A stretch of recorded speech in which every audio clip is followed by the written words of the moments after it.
Welcome back, Halo followers. Today we have a very special look at pre-Halo 1 gameplay. This is provided by Marcus Leto on Twitter. This guy was one of the co-creators of Halo, the creative art director at Bungie Studios, and was there up until 2012. And essentially, this is really cool, alright? So this is gameplay of Halo Macworld, which is stuff that we have never seen before. We've only seen screenshots. We've only seen the Macworld trailer, if you guys remember, with Steve Jobs. If you've ever seen that, it's definitely worth a watch if you're a Halo fan. But this is really neat because Halo actually was very originally meant to be an RTS game, you know, like the top-down strategy, building bases and building resources game. But then it evolved into a third-person shooter, which we can see here. This is what Halo was originally intended to look like and play like. And I think this is just so interesting to see how Halo is now, you know, a first-person shooter, and that's built that legacy of being a first-person shooter, but it could have also revolutionized third-person games as well, potentially. So yeah, anyway, the big thing I want to point out is just the difference in the HUD and also the sword. And I gotta tell you guys, I had a dream the other day. Yes, I have Halo Infinite dreams. If you are excited for Halo Infinite, you maybe had a couple dreams. If not, be patient. They'll probably come, all right? Especially closer to release. A lot of people start having dreams then. But I had a dream that what if there was actually a sword in the gameplay? You know, it was basically the Halo Infinite multiplayer review, but a player had a sword,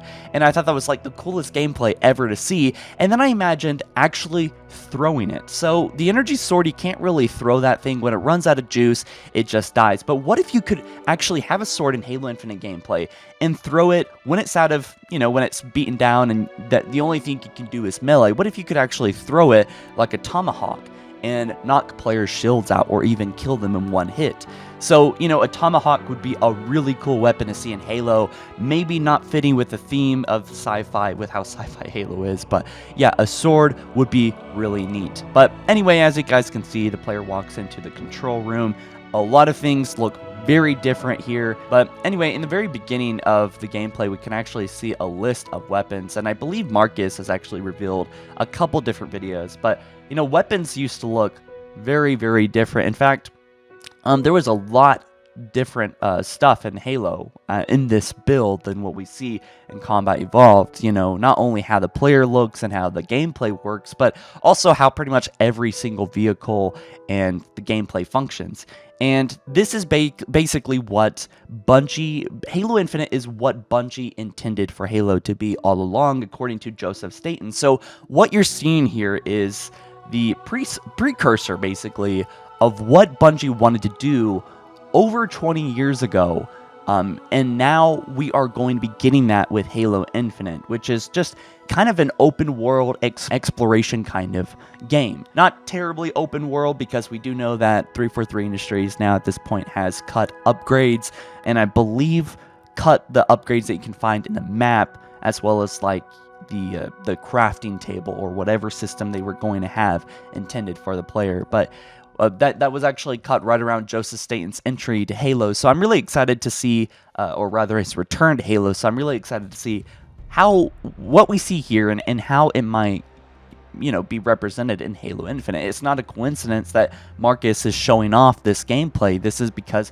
Halo Infinite, come this November 15th, will be 20 years old. I mean, technically Halo is already over 20 years old. It's just Halo 1 released November 15th, 2001. So my money's on that. We do know that Joseph Staten said that they're within a few weeks of deciding the release date, or rather they have a release window later this year in the holidays. Within a few weeks, they've narrowed the release date down. But still no word on the exact release date, but we do know that Bonnie Ross has hinted November 15th.